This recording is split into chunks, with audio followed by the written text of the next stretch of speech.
राज्यातील महानगरपालिका निवडणुकीच्या पार्श्वभूमीवर एक अत्यंत महत्त्वाची बातमी आता समोर आलेली आहे। राज्यातील 12 जिल्हा परिषदा आणि 125 पंचायत समित्यांसाठी 5 फेब्रुवारी 2026 रोजी मतदान होणार असून 7 फेब्रुवारीला मतमोजणी प्रक्रिया पूर्ण होईल।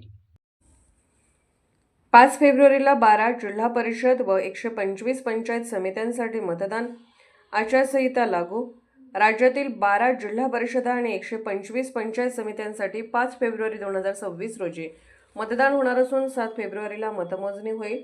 राज्य निवडणूक आयोगाचे आयुक्त दिनेश वाघमारे यांनी मुंबई येथे घेतलेल्या पत्रकार परिषदेत जिल्हा परिषद व पंचायत समितीचा सविस्तर निवडणूक कार्यक्रम जाहीर केला। यासोबतच संबंधित जिल्हा परिषद व पंचायत समिती आजपासून आचारसंहिता लागू करण्यात आली आहे। या निवडणुका 2 टप्प्यात पार पडणार आहेत। ज्या जिल्हा परिषद व पंचायत समित्यांमध्ये आरक्षणाची मर्यादा 50% पेक्षा कमी आहे त्या स्थानिक स्वराज्य संस्थांच्या निवडणुका पहिल्या टप्प्यात घेतल्या जाणार आहेत।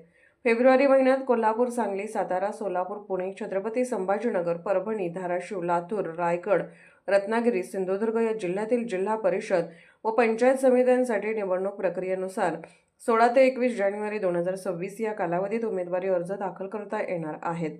अर्जाची छाननी 22 जानेवारी तर उमेदवारी अर्ज माघार घेण्याची अंतिम मुदत 26 जानेवारी दुपारी 3 वाजेपर्यंत आहे। उमेदवारांची अंतिम यादी 27 जानेवारी रोजी प्रसिद्ध होणार आहे।